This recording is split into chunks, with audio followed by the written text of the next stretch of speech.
പാപ്പാനെന്താ തിരിഞ്ഞിരുന്നു വരുന്നത്?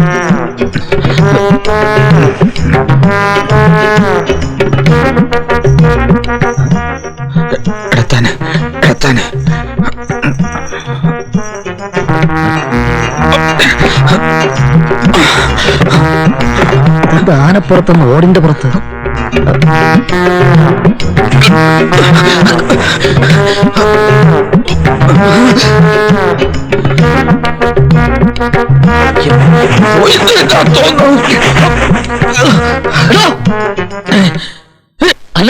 അനന്തനോ? നിങ്ങൾ ആരാ? എനിക്ക് മനസ്സിലായില്ല. നിനക്ക് എന്നെ മനസ്സിലായില്ലേ? ഇല്ല. നിങ്ങൾക്ക് ആരെങ്കിലും കാണണമെന്നുണ്ടെങ്കിൽ വീടിന്റെ പൂമുഖത്താ വരേണ്ടത്, അല്ലാതെ അടുക്കള ചായ്പിലേക്കല്ല വലിഞ്ഞേറി വരേണ്ടത്. മനസ്സിലായോ? മനസ്സിലായില്ല. അനന്ത പത്മനാഭ. അനന്ത പത്മനാഭനോ? അദ്ദേഹം അങ്ങ് തിരുവനന്തപുരത്ത് പാൽക്കടലിൽ പള്ളി ഉള്ളതല്ലേ? നീ അങ്ങ് പള്ളി പറഞ്ഞാൽ മതി. നിന്റെ വേഷം കെട്ടാൻ എന്റെ അടുത്ത് എടുക്കരുത്. ശങ്കരൻകുട്ടി എന്തോ എന്നാരെങ്കിലും വിളിയായിട്ടിരുന്നെങ്കിൽ അദ്ദേഹം ഇങ്ങനെ ഒന്ന് വിളിക്കൂ. ഇങ്ങോട്ട് വരിക. ഓഹോ, ഇപ്പൊ എനിക്കെല്ലാം മനസ്സിലായടാ. ഒക്കെ എനിക്ക് മനസ്സിലായടാ. ആൾമാറാട്ടം നടത്തി എന്റെ പേരിൽ പാപ്പാനായിട്ട് നീ ഇവിടെ കൂടിയിരിക്കല്ലേ? വ്യക്തിത്വം പറയാതെ. ഒരു പാപ്പാനായി ജനിച്ച് പാപ്പാനായി വളർന്ന് പാപ്പാനായി ജീവിച്ചുകൊണ്ടിരിക്കുന്ന ഒരു പാപ്പാനാണ് ഞാൻ. എന്റെ സിരയിൽ ഒഴുകിക്കൊണ്ടിരിക്കുന്ന ഒരു പാപ്പാന്റെ ചുടി രക്തമാണ്. അങ്ങനെ കണ്ട ആപ്പയ്ക്കും ഊപ്പയ്ക്കൊന്നും പാപ്പാനാവാൻ പറ്റില്ലടാ കോപ്പേ.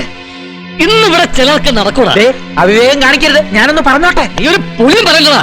തൂങ്ങിച്ചാവാൻ നിന്നെ തൂക്കേറി രക്ഷിച്ചെന്റെ അല്പം നന്നെങ്കിലും നിനക്കൊണ്ടായിരുന്നെങ്കിൽ എനിക്ക് കിട്ടിയാലും നീ പാറ് പണി വരുന്നതാ. പൊളിക്കോടാ ഞാൻ ഇന്നെല്ലാം പൊളിക്കോടാ. എവിടെയാണ് മുല്ലയ്ക്കൽ?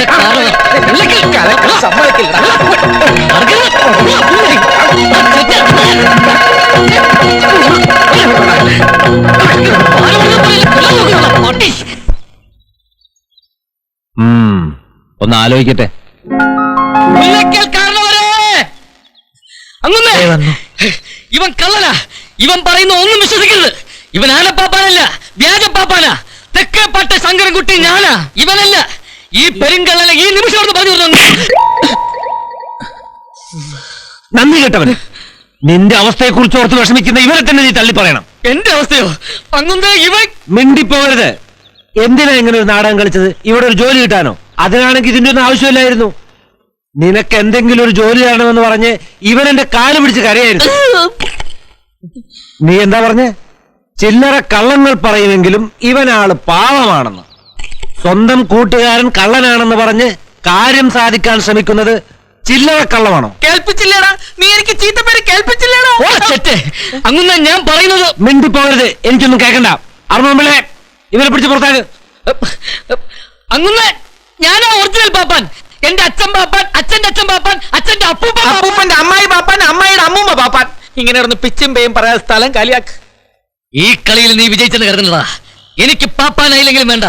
24 മണിക്കൂറിനകം നീ പാപ്പാന് ഒരു കോപ്പമല്ലെന്ന് ഈ ലോകത്തിന്റെ മുമ്പിൽ ഞാൻ തെളിയിച്ചിരിക്കും. നീ എന്ത് വിളിച്ചു കൂവിയിട്ടും ഒരു കാര്യമില്ല. മതമിളകി നിന്ന കൊലകൊമ്പനെ തളച്ച ഈ ശങ്കരൻകുട്ടിയാണ് ഇപ്പൊ ഇവിടെ എല്ലാവരുടെയും മനസ്സിലുള്ള പാപ്പാൻ ശങ്കരൻകുട്ടി. ആനകളുടെ ABCD അറിഞ്ഞാത്ത നീ കൊലക്കൊമ്പനെ തളച്ചല്ലേ? തളയ്ക്കേണ്ടി വന്നു. നമുക്ക് കാണാം. ഞാൻ ഇപ്പൊ പോകുന്നു. അതാ നല്ലത്. പക്ഷെ ഞാൻ തിരിച്ചു വരും. ഒറ്റയ്ക്കല്ല. നീ കാശ് കൊടുക്കാനുള്ള നാട്ടുകാരുടെ വലിയൊരു ജാഥയെ നയിച്ചുണ്ട്. ജാഥ ക്യാപ്റ്റനായി. ഓക്കേ?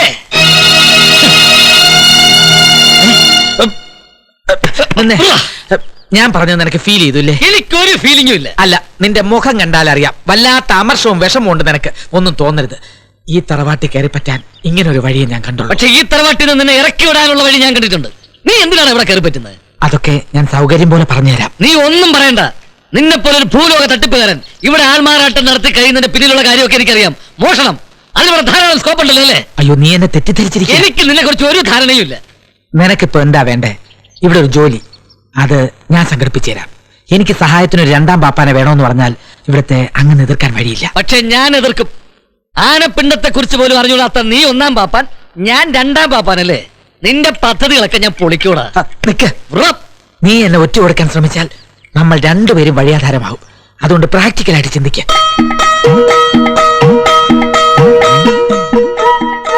ശരി, ചില ഉപാധികളോടെ ഞാൻ സമ്മതിക്കാം. 1ാം പാപ്പാന്റെ ശമ്പളം എനിക്ക്, 2ാം പാപ്പാന്റെ ശമ്പളം നിനക്ക്. അത്രേ ഉള്ളൂ. അത് ഞാൻ ഏറ്റു. 1ാം പാപ്പാന്റെ ശമ്പളം എനിക്ക്, 2ാം പാപ്പാന്റെ ശമ്പളം നിനക്ക്. അതെ. കൂടിയ ശമ്പളം നിനക്ക് തന്നാ പോരെ? ഞാന് അങ്ങന്റെ അടുത്തൊന്ന് പറഞ്ഞ് സമ്മതിപ്പിച്ചിട്ട് വരാം. ഇതൊരു കീഴടങ്ങലല്ല, തന്ത്രമാ. നിന്നെ പുകച്ച് പുറത്തിയടിച്ച് ഞാൻ ഇവിടുത്തെ ഒന്നാം പാപ്പാനാകുന്നത് വരെ എനിക്കിനി വിശ്രമമില്ല. ഏയ് ഏ? ദാ കോടാലി. ആനയെ മേയ്ക്കാൻ കോടാലിയുടെ ആവശ്യമില്ല, എന്റെ കയ്യിൽ തോട്ടിയുണ്ട്. പക്ഷെ തോട്ടി കൊണ്ട് വിറക് കീറാൻ പറ്റില്ലല്ലോ. എന്താ ഉദ്ദേശം മനസ്സിലായില്ല. ആദ്യം ഈ വിറക് മുഴുവൻ കീറിയിട്, എന്നിട്ടാവാൻ സംസാരം. ആനപ്പാപ്പാന്റെ പണി വിറകറിലല്ല, ആനയെ മേയ്ക്കല. പാൽപ്പാനോ? അതെ, പാൽപ്പ.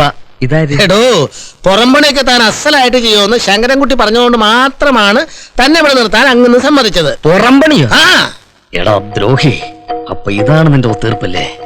നീ എനിക്കൊരു കോടാലിയായിട്ടാണല്ലോ അവതരിച്ചിരിക്കുന്നത്. നിന്നെ ഞാൻ വിടില്ല. എന്താ പകൽക്കിനാവ് കാണാറുണ്ടോ? ഈ വിറക് കീറിയിട്ട് വേണം തേങ്ങ പതിക്കാൻ. വിറക് കീറാനും തേങ്ങ പതിക്കാനുമേ ഞാൻ ഇവിടുത്തെ വേലക്കാരനല്ല, പാപ്പാന്. അങ്ങനെ ഇനി ഒരു പാപ്പാന്റെ കൂടി ആവശ്യം ഇവിടെ ഇല്ല. തന്റെ വീട്ടിലെ കഷ്ടപ്പാട് ആലോചിച്ചിട്ടാ തന്നെ ഇവിടെ പണിക്ക് നിർത്തിയത്. എന്റെ വീട്ടിൽ അങ്ങനെ വലിയ കഷ്ടപ്പാടൊന്നും ഇല്ല. പുറംപണി ചെയ്യാൻ പറ്റി താവടുന്ന് പൊയ്ക്കോ. വൃത്തിയായി മതിയായി. ഇപ്പൊ തന്നെ ഞാൻ ഇവിടുന്ന്. ഇനി ഗായത്രിക്ക് പണിയില്ലാണ്ടാവുമല്ലോ. അതെന്താ? അല്ല, തുണിയലക്കാനും പാത്രം കഴുകാനും ഒക്കെ പുതിയ ആളായല്ലോ. പോകുന്നില്ല. ആദ്യം ആൾമാറാട്ടം, ഇപ്പൊ റൊമാൻസ്, ഇനി വച്ചിട്ടുണ്ടടാ കോടാലി. എവിടെ കീറണ്ടേ?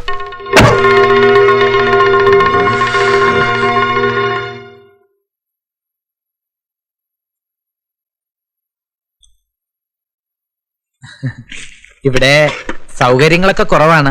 ഓ, ഉള്ളത് വെച്ച് അഡ്ജസ്റ്റ് ചെയ്ത് നമുക്ക് കഴിയാം. ഓ, ഇതെന്താ ഇത്? സാമ്പാർ.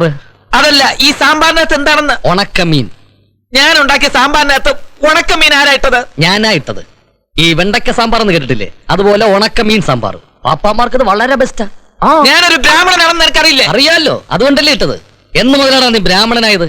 നീ ശങ്കരൻകുട്ടി നായരല്ലേ? ഒരു നായർക്ക് ഉണക്കമീനും പോത്തിറച്ചൊക്കെ ഇഷ്ടം പോലെ കഴിക്കാം. എന്നാ ഇത് മുഴുവൻ നീ എന്നെ കഴിച്ചോ. Thank you. പക്ഷെ അച്ചാറെങ്കിലും നീ എടുക്കരുത്. അച്ചാറുണ്ടോ ഇവിടെ?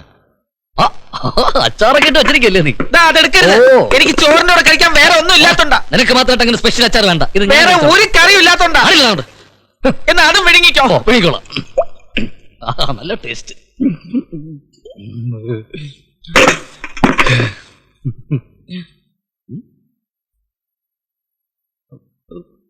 എന്താ ഇത്?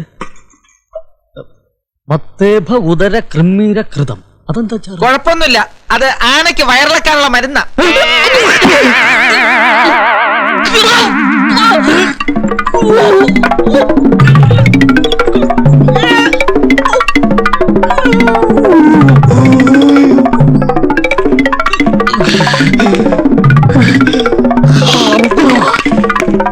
ഇപ്പോ ആത്മഹത്യയെ കുറിച്ചുള്ള വാർത്തകളെ പത്രങ്ങളിലുള്ളൂ. ഈശ്വരൻ നമുക്ക് തന്ന ജീവിതം നമ്മളായിട്ട് നശിപ്പിക്കുന്നത് പാവമാണ്. പാപം. അങ്ങനെ നമ്മുടെ രണ്ടാം പാപ്പാൻ രോഹിതാക്ഷൻ പുഴയിൽ ചാടി ആത്മഹത്യ ചെയ്യാൻ പോകും. എന്താ കാര്യം? കാര്യമൊന്നും അറിയില്ല. പ്രേമ നൈരാശ്യമോ ജീവിത നൈരാശ്യമോ അങ്ങനെ ഞാൻ പരമാവധി പറഞ്ഞു നോക്കി, പക്ഷെ അനുസരിക്കില്ല. എന്താ ചെയ്യാ? പോണു. അങ്ങനെ നിൽക്കൂലേ? ഞാനിപ്പോ നിന്നാ ശരിയാവൂല. ലോഹിതാക്ഷ, നീ ഒരു സാഹസം ചെയ്യരുത്. എനിക്കിപ്പോ ഇത് ചെയ്താൻ പറ്റൂ. നിന്റെ പ്രശ്നത്തിന് ഞാൻ പരിഹാരം ഉണ്ടാക്കാം. ഈ പ്രശ്നത്തിന് ലോകത്തൊരു പരിഹാരമേ ഉള്ളൂ. എന്താണ്? അതിനാ ഞാൻ പോകുന്നത്. അരുത്.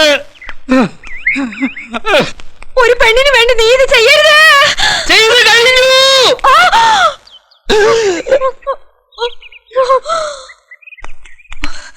എന്തേ? വൃത്തികെട്ടവൻ. ഇതിലും ഭേദം അവൻ ആത്മഹത്യ ചെയ്യുന്നതായിരുന്നു. കയ്യിലിരുന്ന പേപ്പർ എവിടെ? അത് അവനോടുത്തു.